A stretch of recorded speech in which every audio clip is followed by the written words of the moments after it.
다 같이 읽도록 하겠습니다. 시작. 솔로몬이 20세에 왕이 됐습니다. 그리고 24세에 성전 건축을 시작했습니다. 그러니까 1년에 3년 동안 기간이 4년 정도 비게 되는 것은 솔로몬의 아버지 다윗이 유산을 많이 줬어요. 그 이유는 딱 하나, 성전을 지으라고 주었는데 유산도 너무나 많으니까 정리할 기간이 필요했어요. 아버지가 돈만 준 것이 아니라 금도 주고 목재도 주고 여러 준비해 놓았으니까 얼마나 많이 했는지 이게 정리 기간이 4년이 걸렸어요. 정리를 딱 끝나자마자 24세 솔로몬이 다시 성전을 건축하기로 결심을 합니다. 근데 솔로몬이 건축을 하는데 그게 꿈이 있잖아요. 그러니까 우리가 말하는 블루프린트가 있어요. 설계도가 있습니다. 그러면 그가 딱 생각할 때 내가 꿈꾸는 성전은 이런 거야. 근데 그가 이렇게 대답을 하는 거야. 본문 5절을 다 같이 읽도록 하겠습니다. 시작. 내가 건축하고자 하는 성전은 크니 우리 하나님은 모든 신들보다 크심이라. 아멘. 내가 건축하고자 하는데 그거는 상당히 크다라고 말합니다. 솔로몬은 아버지 다윗으로부터 현재 시가로 800조 원 가까이 되는 유산을 받았어요. 그러니까 800조를 받았습니다. 왜 받았느냐? 아버지의 소원은 딱 하나 있어요. 다윗의 소원은 성전을 건축하는 것이었는데 하나님이 너는 피를 많이 흘렸으니까 너는 쉬어라. 네 아들이 그 일을 감당하겠다라고 하나님이 그에게 명령하셨거든요. 그러니까 이렇게 큰 돈을 가지고 자기가 볼 때는 엄청나게 크게 지을 수 있는 거니까 본인이 할 만해요. 이 성은 가장 큰 성이다라고 고백을 합니다. 다윗은 아들 솔로몬에게 너는 해야 될 일이 있다. 왕이 된다면 첫 번째 할 일이 뭐냐면 이거 하라고 그에게 말했습니다. 역대상 22장 11절을 보겠습니다. 시작. 이제 내 아들아 여호와께서 너와 함께 계시기를 원하며 내가 형통하여 여호와께서 내게 대하여 말씀하신 대로 내 하나님 여호와의 성전을 건축하며. 아들아, 너 할 일이 있다. 네가 왕이 되면 첫 번째 할 일이 뭐냐면 여호와의 성전을 건축해야 한다. 아버지가 다 모아놨다. 이것도 모으고 이것도 모아놨더니 현재 800조 원을 모아놨으니 800조 원이 아마 강북구 있는 건물 다 살 수 있을 거예요. 그 돈을 다 모아놨으니까 너는 그거 가지고 성전을 지어라 그랬어요. 그러니까 성전 건축을 하면 뜻이라는 거예요. 그러니까 성전 건축을 네가 하는 동안 성전 건축을 하게 되면 하나님이 너에게 이런 은혜 줄 테니까 반드시 해야 된다라고 다윗이 또한 마지막으로 충원하며 유언을 하게 됩니다. 역대상 28장 20절입니다. 시작. 그의 아들 솔로몬에게 이르되 너는 강하고 담대하게 이 일을 행하라. 두려워하지 말며 놀라지 말라. 내가 여호와의 성전 공사의 모든 일을 마치기까지 여호와 하나님 나의 하나님이 너와 함께 계시사 내게서 떠나지 아니하시고 너를 버리지 아니하시리라. 아멘. 이것이 성전 건축과 헌당의 축복입니다. 성전을 건축한 자, 헌당한 자, 하나님이 늘 너와 함께 하신다. 하나님은 너를 떠나지도 않고 버리지도 않는다. 하나님이 늘 함께 너와 걸음마다 함께 할 거다 이렇게 말씀하십니다. 이런 영적인 지지와 아버지의 지지 속에 성전 건축을 시작하면서 자기가 지을 성을 생각하니까 당연히 솔로몬은 이렇게 말할 수밖에 없는 거예요. 다시 한번 우리가 말하는 예루살렘 성전, 그러니까 예루살렘에 솔로몬이 성전을 지었는데 지금 예루살렘은 벽 하나만 남아있어요. 다 무너졌습니다. 근데 3번을 지었습니다. 그 장소에다가 첫 번째 솔로몬이 예수님 탄생 전 BC 957년에 오늘 얘기한 그 성전을 딱 지어놨어요. 그런데 BC 586년에 바벨론이 들어와서 그걸 싹 무너뜨려 버렸습니다.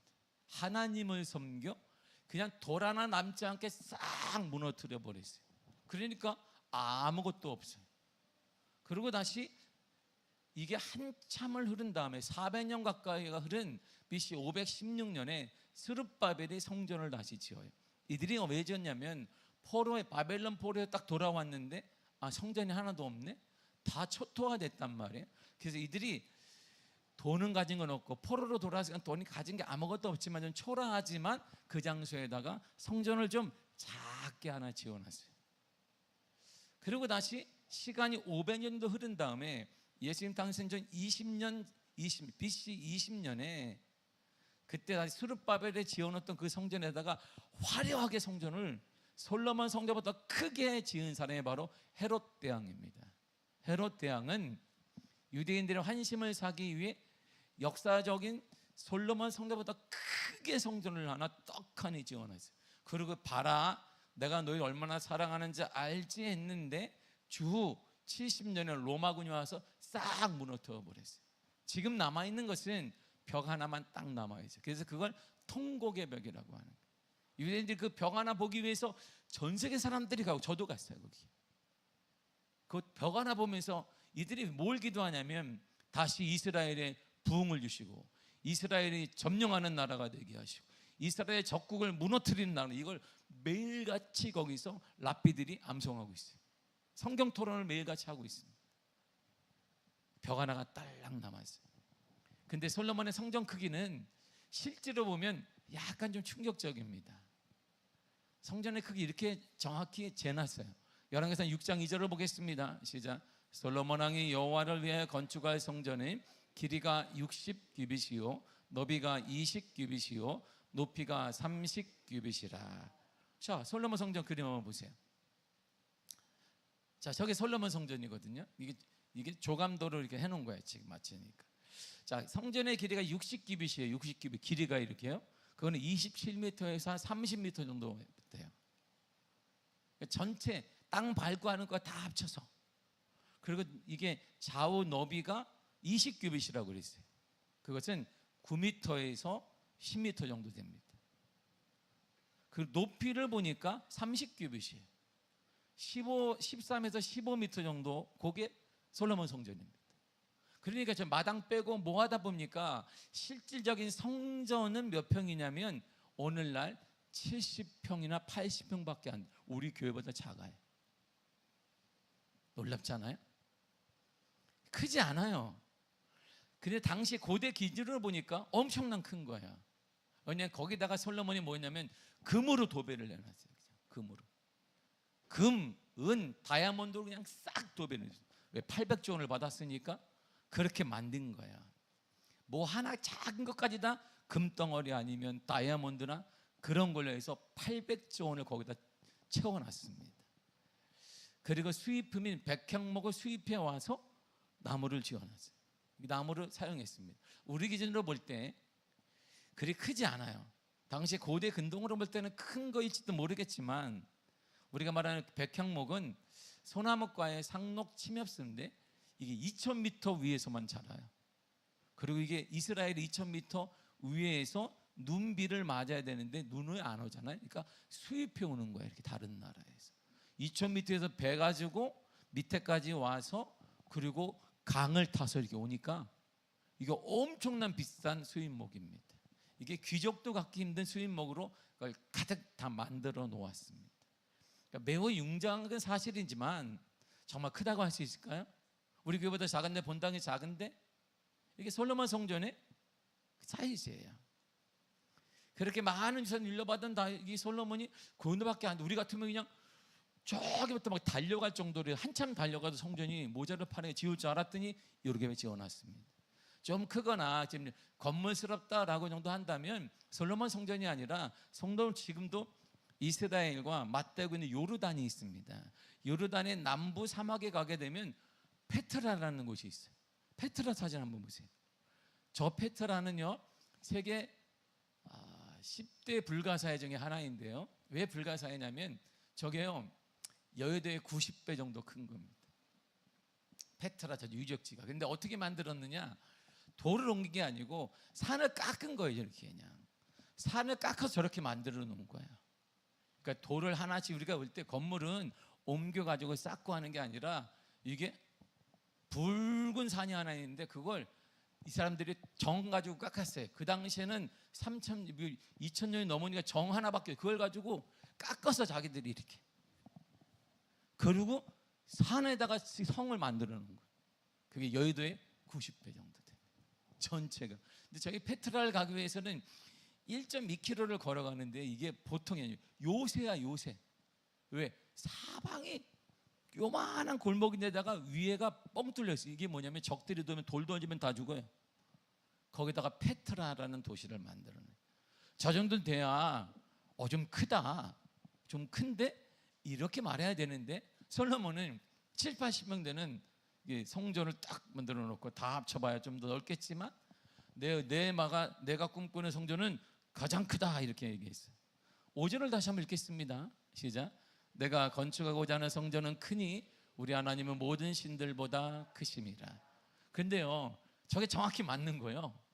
솔로몬의 예언이 정확히 맞았습니다. 당시 고대 근동에서 지금으로부터 3,000년에 지은 거예요. 3,000년 전에 큰 건물 중에 하나였을 거예요. 근데 지금 보면은 대단히 작잖아요. 지금 뭐만 남았어요? 벽 하나만 딸랑 남았어요. 여러분 가보세요. 이게 뭐야? 벽 하나 남아요. 거기 전 세계인들이 붙어 있어요. 그냥 벽을 딱 보고 막 거기 한국 사람들이 맨날 수시로 나와서 한국, 내가 성지순례 가서 종이 꺼내면 한국 글씨야. 얼마나 한국 사람이 열성분자이들인지 그냥. 그래서 갈라져 막 이렇게 종이를 계속 꽂아놔. 왜 아들 대학 가게 해주세요. 뭐 해주세요. 시집 가게 해주세요. 뭐 이런 거 계속 붙여놔. 건강하게 해주세요. 이렇게 다. 그런데요, 관광을 위해 가는 사람도 있어요. 그런데 유대인들의 꿈은 뭐냐면, 유대인들은 항상 다윗 시대를 꿈꿔요. 다윗의 부흥과 다윗이 그 당시에 중동의 모든 나라를 다스렸거든요. 이스라엘이 그렇게 되기를 바라는 마음으로 이들이 매년 절기적으로 유대 예루살렘을 방문해서 통곡의 벽에 가서 기도를 합니다. 그리고 이들이 울어요. 그리고 이 유대인만 들어가는 저기 굴 같은 게 있는데 거기에 랍비들이 쫙 앉아 있어요. 랍비와 성경 얘기를 해요. 거기만 가느냐? 국내에 사는 유대인들도 절기만 되어지면 또다시 거기를 가요. 또 거기를 가서 기도를 하고 꿈을 얘기해요. 우리 전 세계 기독교인들에게도 거기는 성지니까 우리도 가요. 우리만 성지냐? 우리가는 모하메드 섬기는 무슬림에게도 거기는 성지예요. 그들도 가. 그러니까 페트라는 관광으로 가지만 이 통곡의 예루살렘처럼 벽 하나 남아있는 거기는 지금도 전 세계인들이 가고 아마 주님 오시는 날까지 가장 많은 사람들이 갈 거. 솔로몬이 맞은 거잖아요. 가장 큰 성이에요. 그게 지금 벽 하나 남았는데 저렇게 많이 가. 관광 수입이 엄청나요. 제가 얘기하지만 유대인들은 자기 나라 갈 때에는 짜장면을 사 먹는다면 100만 원씩 내는 사람이에요. 자기 나라를 위해서 뭐 10,000원이면 100만 원 내고 먹어요. 우리나라 때문에. 자기 나라. 그리고 어느 사람은 1,000만 원씩 내. 왜? 자기 나라니까. 그게 유대인들이. 솔로몬의 예언이 맞은 거예요. 가장 큰 성이에요. 지금까지 앞으로도 아마 가장 큰 성은 솔로몬 성전 시작했던 예루살렘 성이 될 거예요. 벽 하나만 딸랑 남았지만 말이에요. 그 다음에 그 성전을 짓기 솔로몬이 가장 먼저 한 일이 뭐냐? 이걸 했어요. 2절을 다 같이 읽겠습니다. 시작. 솔로몬이 이에 진군 7만 명과 산에서 돌을 떠낼 자 8만 명과 이를 감독할 자 3,600명을 뽑고. 사람을 그러니까 스카웃한 거. 스카웃. 대기업이 잘하는 게 뭐냐면 스카웃이에요. 스카웃 당했다 그러면 그 인재라 그래. 인재. 그 사람을 아무도 저를 안 데려가는데 그건 둔재야. 둔재. 나는 자존심이 큰 게 아니고 사람들이 가져갈 메리트가 없다 이런 말이야. 이게 잘한다 그러면 콕 집어가, 콕콕 집어간단 말이에요. 그렇잖아요. 그냥 스스로 자생해야지 뭐. 자생아 자기를 축복하지만 뭐 그렇지만 이게 인재들은 콕콕 집어간단 말이에요. 자, 솔로몬이 볼 땐 듬직하네. 그러면 짐 옮겨야 되니까 7만 명을 데려갔어요. 그리고 산에 가니까 이게 캐야 되잖아요. 돌을 막 쳐야 되니까 힘도 더 세야 돼. 거기 8만 명을 데려갔어요. 이들도 감독해야 되니까 3,600명을 데려갔어요. 이들은 어떤 지파 사람이냐? 보세요. 하나님의 성전을 짓잖아요. 유대인들에게 이방인들은 개와 돼지 같은 거예요. 그리고 성전 앞에 어디를 들어와? 성전은 들어오지 못해요. 이방인들은. 우리도 못 들어가는 것이잖아요. 유대인들이 볼 때는 무조건 이방인들은 개와 돼지인 거예요. 인간이 아닌 거예요. 선택받은 민족이 아니니까. 근데 하나님의 성전을 질 때 누가 지어야 돼요? 유대인들이 지어야지. 그런데요, 이들은 유대인이 아닌 거예요. 이들은 이방인이에요. 이방인. 하나님께서 보세요. 1,000번 거들 하나님의 마음을 가졌어요. 하나님 지혜를 주세요. 지식 달라고 하니까 하나님이 주었어요. 그리고 아버지가 얘기했으면 다윗이 야, 하나님 말씀을 철저히 준행해야 한다. 장부처럼 담대해야 된다. 하나님 말씀을 지켜야 돼. 예, 그리고 유언을 받아들였어요. 그리고 이런 하나님의 마음도 하나님을 만났고 아버지의 유언도 받은 솔로몬이 당연히 이방인들과 상대하지 말아야 되는데 그는 시작하자마자 이방인들을 15만 3,800명을 데려왔어요. 같이 짓자 이렇게 말이야. 이들이 누구일까요? 이들이 같은 장에 27절과 28절이 이렇게 말해줍니다. 시작. 전에 솔로몬의 아버지 다윗이 이스라엘 땅에 사는 이방 사람들을 조사하였더니 이제 솔로몬이 다시 조사함에 모두 15만 3,600명이라. 그 중에 7만 명은 짐꾼이 되게 하였고 8만 명은 산에서 벌목하게 하였고 3,600명은 감독으로 삼아 백성들에게 일을 시키게 하였더라. 아멘. 보세요. 이방인적인 아버지가 생각해서 아버지가 이방인이 이렇게 많구나. 여기 이렇게 이방인 15만 8,600명이나 있네. 근데 그들을 싹 솔로몬이 데리고 왔습니다. 더군다나 말이에요. 성전 안에 이런 걸 성물이라고 그래요. 성물을 만드는 사람 좀 달라야 되잖아요. 더 유대인스러워야 돼요.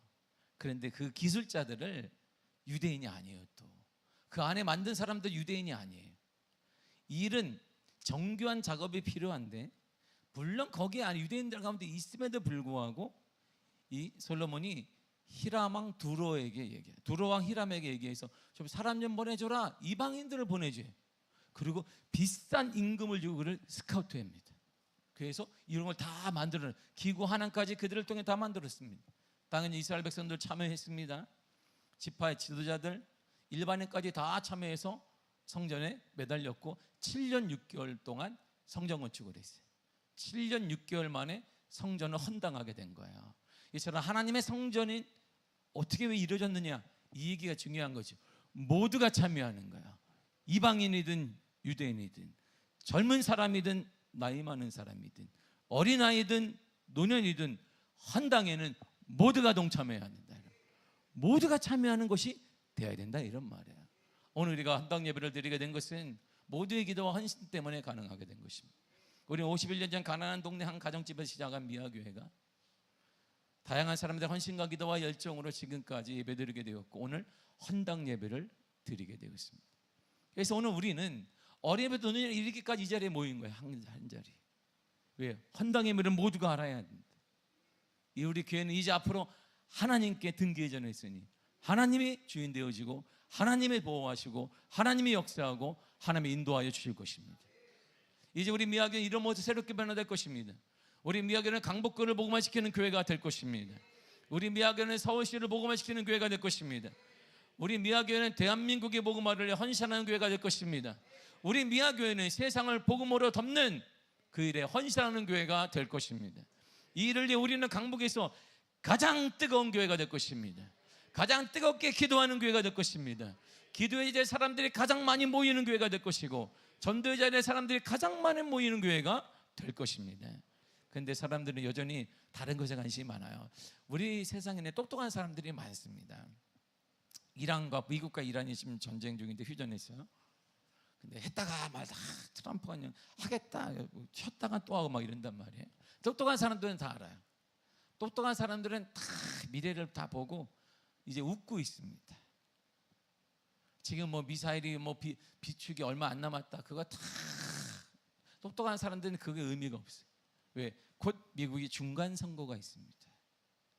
미국은 중간에 선거를 한번 더해서 딱 공화당인지 민주당 이걸 딱 다시 한번 국민들이 투표해서 대의원들이 투표해서 싹 갈아요. 근데 지금 트럼프가 중간 선거를 앞에 두고 당연히 전쟁은 멈출 수밖에 없어요.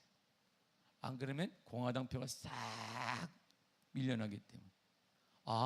그러니까 트럼프가 뭐 협상했다 안 했다 막 하는 것은 중간 선거 때문에. 똑똑한 사람들은 아는 거예요. 전쟁이 멈추겠구나. 그렇지. 전쟁이 멈추면 중동의 재건을 건축 재건을 해야 되니까 다 투자해놨어. 그리고 웃고 있는 거예요. 이렇게 돈 벌 생각만 하는 거예요. 이야, 이 돈이 뭐 기천으로 들어오겠구나. 똑똑한 사람들은 압니다. 이란이라는 나라는 좀 특별한 나라입니다. 이란은 고대 아라인이에요. 정확히 말하면 아리아인이라고 하는데요. 역사적으로 이들이 건국한 나라가 바로 페르시아입니다. 페르시아. 이란이란 나라는 아리아인의 나라 이런 줄임말입니다. BC 6세기에 아리아인의 한 부족인 파르사족이 하나의 나라를 세우는데 그게 페르시아예요. 이 페르시아가 인류 최초로 대제국을 건설했습니다. 그리고 전 세계를 통일해버려요. 그게 이란이에요. 근데 이란이 조금 문제 앞에 그래 우리가 이란은 항복이라는 말이 없어요. 그들은 끝까지 호르무즈 포기했다. 아니요. 그래서 똑똑한 사람들은 이게 거기에 관련된 주식이 다 폭락했는데 그거 다 사고 있어요. 웃고 있는 거예요. 이렇게 오른다 오른다 이렇게. 왜? 이란이 그래. 이란이 그래. 똑똑한 사람은요 다 알아요. 이란의 민주주의 특성을 아는 사람은 절대 이란이 항복을 하거나 호르무즈를 포기하지 않는다는 걸 알아요. 그래서 전쟁에서 함부로 하지 않는구나. 절대 항복은 절대 그 나라는 없습니다. 이 나라가 전 세계를 6세기에 꽉 쥔 나라의 후손들이에요. 이런 프라이드 때문에 미국이 때리고 미사일을 다 투자해도 이들은 항복하지 안 합니다. 한 사람이 남아도 안 할 거예요. 그게 이란이에요. 그러니까 똑똑한 사람들이 그러면 어디다 다 지금 웃고 있어. 똑똑한 사람 우리 주위에 많이 있습니다. BC 예수님 탄생 2300년에서 2500년 사이에 살았던 노아 시대에도 똑똑한 사람들이 많았어요. 우리처럼 말이에요. 그들의 관심이 어디 있냐면 여기 있는 거예요. 마태복음 24장 38절입니다. 시작. 홍수연의 노아가 방주에 들어가던 날까지 사람들이 먹고 마시고 장가들고 시집가고 있으면서. 아멘. 노아가 하나님을 찾았어요. 하나님께 예배했습니다. 하나님의 뜻을 구할 때 똑똑한 사람들은 그걸 비웃었습니다. 저런 바보 같은, 이게 뭐하니? 저 바보 아니야? 이들은 먹고 마시는 데 충실했습니다. 하나님과 상관없는 자신이 원하는 일, 자신이 하고 싶은 일에 푹 빠져있다 이런 말이에요. 무엇을 공부해야 돼 다 압니다. 뭐를 공부해 전공을 해야 할지 다 열리는 거 알아요. 다 알아. 똑똑하니까. 그리고 장가들고 자녀 교육하는 일에 충실했습니다. 오직 이들의 관심이 뭐냐? 자신과 자녀들과 자신을 통해 교육을 잘 받게 하고 돈도 많이 벌게 하고 명성도 나게 하고 함부로 나 대우받지 않게 하는 것, 거기에 모든 것을 다 알아. 투자하는 것입니다. 자녀들에게 무엇을 가르쳐야 되는지 교회에서 성공시키는지도 압니다. 거기에 모든 걸 다 쏟았어. 노아 시대 때에도. 그래서 하나님의 말씀을 듣고 얘기해도 그냥 듣지 않아요. 하나님 차지도 않는 거예요. 그들은 너무 똑똑해서 성공을 위해 돈을 잘 벌기 위해 좋은 사람 만나기 무엇을 하는지 너무나 잘 압니다. 그걸 또 자랑합니다. 결국은 이들이 만든 굴레와 부모와 사회라는 이 굴레 틀에서 절대 이들은 나오지 못해요. 자녀들은 절대 나오지 못해요. 평생 그렇게 사는 거예요. 암만 주를 위해 살아야 되고 이웃을 위해 살아야 되고 절대 거기 나오지 못합니다. 노아 시대가 그랬어요. 우리 시대에도 똑같습니다.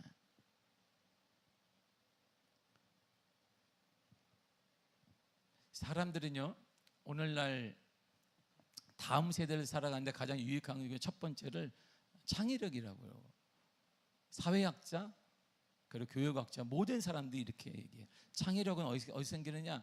학원 다닐 생기는 게 아니라 창의력은 놀 때 생긴다는 거예요. 근데 우리는 놀 줄을 몰라요. 한국 사람들은. 그러니까 어른 되면 어떻게 노느냐? 어두운 데서 노는 거야. 그러니까 어른이 되면 어른의 가정 깨면서 노는 거야. 그러니까 왜? 놀아본 적이 없잖아. 우리가 어디 가는데 학원 집 학원 집 학원 집. 그 창의력이 없어 우리는. 그래서 미국 대학 가면 가장 졸업 못하는 사람이 한국 사람이에요. 올라갈수록 졸업이 안 돼. 왜? 암기만 잘하니까. 그래서 미래 깜깜한 거예요. 이게 한국이. 그래서 우리는 유쾌한 밝음이라는 게 없다는 거예요. 한국에는. 언제 밝느냐? 성적이 오르면 밝지. 엄마 얼굴이 언제 밝아요? 성적이 오르면 밝아요. 성적표를 딱 들고 가면 엄마 얼굴이 쫙 밝아져. 뭐 먹을래? 그러는 거예요. 성적이 딱 떨어지면 그러고도 먹고 싶니? 이렇게 나오는 것이죠. 다 유쾌한 밝음이 없어요. 그냥 매번 학원, 학교, 학원, 학교. 그래서 유쾌한 밝음이라는 게 한국은 통하지 않는다는 거예요. 그래서 제가 금요일 얘기한 것처럼 미국에 공부했던 젊은 친구들이 학위를 따서 한국에 오면 1년, 2년 후에 다시 다 돌아가요. 그들이 공통적으로 하는 말이 그겁니다. 자녀를 키울 자신이 없습니다. 한국에서. 너무나 무섭다는. 저도 12년 동안 살고 있으니까 그 말이 충분히 이해돼요. 유쾌한 밝음이 없어요. 그러니까 우리가 놀지 못하니까 언제 노느냐? 커서 노는 거. 어디에서? 어둠 속에 노는 거예요. 이상한 데서 노는 거. 어른들이. 그래서 사회가 멍들어가는 것입니다. 이들이 살아가는 이유는, 이렇게 살아가는 이유는 단순합니다. 왜 이렇게 살아가느냐? 마태복음 24장 39절 이렇게 말해주고 있습니다. 시작. 홍수가 나서 그들을 다 멸하기까지 깨닫지 못하였으니 인자의 임함도 이와 같으리라. 깨닫지 못하기 때문에. 깨닫지 못한 자들의 특징이 뭐냐면 두 가지가 있는데요. 하나님에 대한 도리를 못해요. 사람에 대한 도리를 못해요. 깨닫지 못하면 공부 잘할 수 있습니다. 그러나 사람에 대한, 하나님에 대한 도리가 없는 것에 미래는 없어요. 하나님께 마땅히 지켜야 될 말, 길이나 의무나 또한 신앙인의 정체성이나 하나님과의 관계에 따른 책임을 다하지 못해요. 도리를 못하는 잘못된 사람이다, 이런 말입니다. 사람의 도리를 위해서는 지혜가 있어야 돼요. 이 사람은 어떻게 잘해야 되는. 근데 우리는 관심 없잖아요. 왔다 갔다 막 계속 그거만 배운 게 그거밖에 없어. 성공만 하면 되니까. 성경에서 이렇게 말합니다. 베드로전서 5장 8절입니다. 시작. 근신하라 깨어라 너희들 집 마귀가 우는 사자같이 누르다니며 삼킬 자를 찾나니. 아멘. 깨어 있어야 돼요. 여러분, 깨어 있어야 됩니다. 깨어 있다는 뜻은 하나님의 도리를 다하는 것입니다. 사람에 대한 도리를 다하는 거예요. 하나님의 도리를 다하기 위해서는 충성해야 돼요. 하나님 앞에. 사람의 도리를 다하기 위해서는 지혜가 있어야 합니다. 우리는 그거 없어. 우리는 한 가지 그러나 잊지 마십시오. 하나님의 나라는 변명과 핑계가 통하지 않습니다. 로마서 1장 2절 이렇게 말해요. 시작. 창세로부터 그의 보이지 아니하는 것들 곧 그의 영원하신 능력과 신성이 그로 만드신 만물에 분명히 보여 알려졌나니 그러므로 그들이 핑계하지 못할지니라. 핑계는 통하지 않습니다. 하나님의 변명에 아무 의미가 없습니다. 여러분들 그때 주님 오신 그날에 우리의 핑계는 아무 의미가 없어요. 핑계대지 말고 도리를 다하십시오. 그래서 좀 빛나는 삶이 되길 간절히 축복합니다. 빛나는 가문이 되길 간절히 바랍니다. 그런 삶을 우리 다음 세대가 원하고 세상도 보고 싶어하는 거예요. 세상이 그런 거 보고, 세상은 대단한 거 보고 싶어하는 게 아니에요. 하나님께 충성하는 사람, 사람에게 지혜를 가지고 대하는 그런 사람을 원하는 거예요. 뭐 대단히 무슨 기술을 갖고 뭐 그런 거 아니란 말이에요. 그런 게 없어서 세상이 어두워지는 거예요. 하나님의 마음을 가진 사람이 솔로몬이에요. 지혜와 지식으로 응답받은 사람이 솔로몬입니다. 소위 말하는 똑똑함으로 치면 최상권에 드는 사람이 솔로몬이에요. 우리가 하면 에디오피라는 나라가 있는데 거기 그 나라를 역사책을 보세요. 시조가 누구냐? 솔로몬이에요. 솔로몬. 근데 솔로몬이 에디오피아까지 갔나? 여왕이 왔어요. 솔로몬에게 퀴즈를 내려왔어요. 이 여왕이 이렇게 물어봤습니다. 개미 어리는 어떻게 재냐? 그걸 솔로몬에게 묻는 거예요. 개미 어리 재봤냐?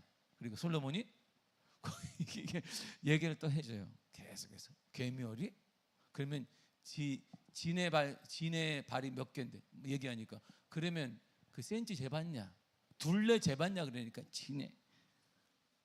그 솔로몬이 또 다 얘기. 그 지식에 반해서 자신의 몸을 줘요. 그리고 임신한 상태에 돌아가요. 그 후손들이 난 게 에디오피아 사람들이. 자기들의 역사책이 있는데 성경적이지는 않습니다. 그만큼 지혜가 뛰어났다 이런 말에 솔로몬은 가장 뛰어났습니다. 그리고 하나님께 충성하는 사람, 그 지혜를 가지고 사람들에게 문제를 풀어주는 솔로몬이었어요. 그 마음으로 7년 6개월 동안 하나님의 성전을 건축했습니다. 그리고 헌당했을 때 하나님의 솔로몬에게 세 가지 복을 주셨어요. 헌당의 복이 이것이, 우리에게 하나님이 세 가지 복을 주실 것입니다. 첫째가 기도 응답의 복을 주십니다. 우리가 이제 기도하면 응답될 줄 믿습니다.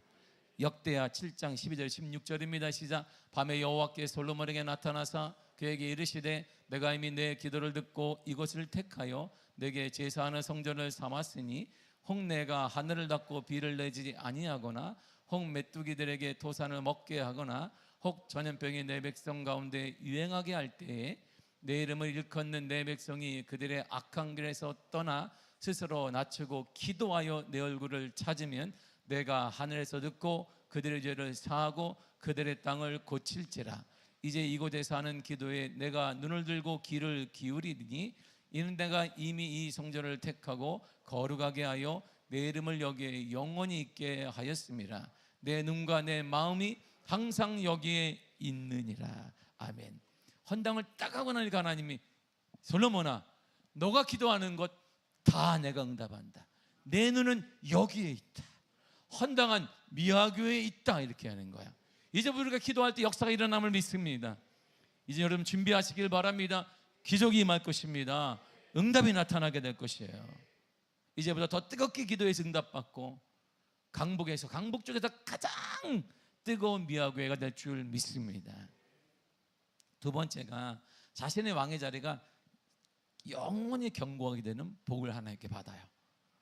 열왕기상 9장 5절입니다. 시작. 내가 내 아버지 다윗에게 말하기를 이스라엘 왕위에 오를 사람이 내게서 끊어지지 아니하리라 한 대로 내 이스라엘의 왕위를 영원히 견고하게 하려니와. 아멘. 이곳 예배의 자리가, 이곳 축복의 자리를 영원하게 해준다, 이런 말이에요. 여러분들의 자자손손 하나님의 축복과 은혜가 영원히 나타날 줄 믿습니다. 이게 헌당의 축복이야. 이게 헌당의 복이에요. 마지막으로 역사상 가장 크고 넓은 지혜와 부귀영화를 소유하게 됩니다. 성전을 건축하고 헌당한 솔로몬의 치세는 세계 역사상 가장 풍요롭고 가장 많은 복을 받은 사람으로 기록되어 있습니다. 열왕기상 10장 23절을 보겠습니다. 시작. 솔로몬 왕의 재산과 지혜가 세상의 그 어느 왕보다 큰지라. 어느 왕보다 크다는 거야. 이 성전을 헌당하고 받은 복입니다. 이것이. 그리고 이 복을 우리가 누리게 될 것입니다. 내 인생 최고의 복이 시작됨을 믿습니다. 하나님께서 이런 복을 주시기 위해 헌당한 시기에 우리가 미아교에 다니게 된 것을 감사하시기를 바랍니다. 다른 때 온 것보다 헌당할 이때 성도가 된 것을 감사하시기를 바랍니다. 오늘부터 여러분들이 응답과 하나님의 보호하심과 하나님의 큰 축복을 받게 됨을 믿습니다. 역사로 나타나가 하나님의 현실로 드러남을 믿습니다. 이러한 시기에 미아교의 성도가 된 여러분들을 축복합니다. 축하합니다. 사랑하는 성도, 아직도 똑똑한처럼 살기를 원하십니까? 내 인생의 최고의 복이 눈앞에 있을 바로 이때 하나님 앞에서 똑똑한 척 그만하십시오. 하나님에게 어리석지 않습니다. 하나님을 우습게 보지 말란 말입니다. 우리가 할 수 있는 하나님께 최선을 충성하는 것이, 변함없이 하나님께 마음을 드리고 그리고 지혜를 가지고 사람을 품는 것입니다. 이것이 진정한 하나님의 사람이고 이것이 하나님의 은혜의 사람인 것이에요. 깨닫는 사람입니다. 깨닫고 돌이키시길 바랍니다. 잘못된 시선을 끊으시기를 바랍니다. 그래서 여러분들의 삶이, 우리 미학의 모든 성도들의 삶이 빛남, 복된 삶이 되기를 바랍니다. 활짝 빛나시기 간절히 축복합니다. 복이 넘치는 삶이 되기를 간절히 축복합니다.